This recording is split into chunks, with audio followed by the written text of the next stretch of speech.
From Arizona's southern deserts to its rugged North Country, most famous for its crowning glory, the Grand Canyon.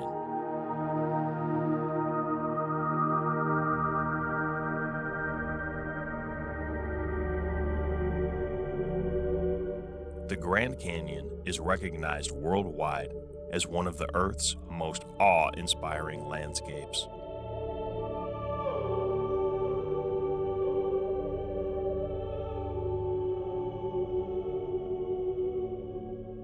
277 miles long, 18 miles wide, and in some places over a mile deep.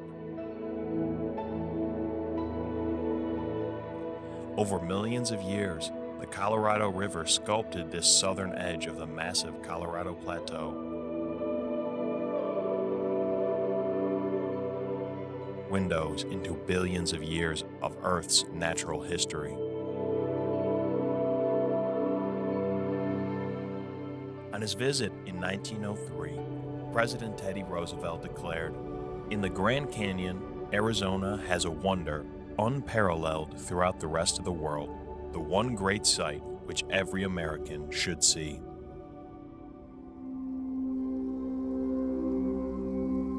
Sometimes referred to as the east rim of the Grand Canyon, Horseshoe Bend near Page, Arizona is theorized to have been formed around 6 million years ago.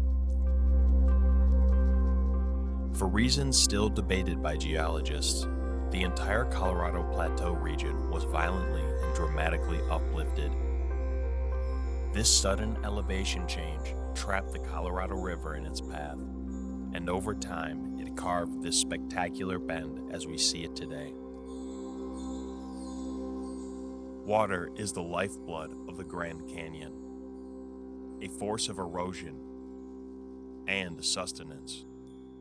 But life here is not for the faint of heart.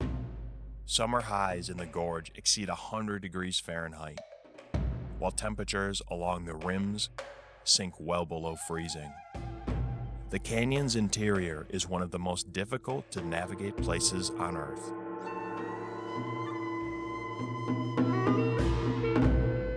The Grand Canyon has captivated man's imagination since its earliest visitors 12,000 years ago. For many ancient cultures, the canyon served as a gateway to the afterlife.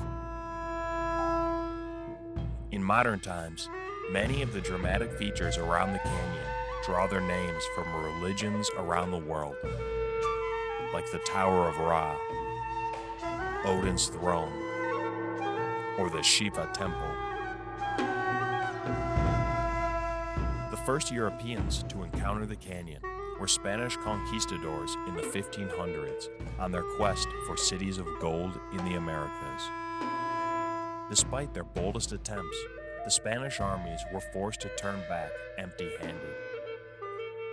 No Europeans would visit again for more than 200 years, when Spanish missionaries would return in search of a route from Santa Fe to the California coast.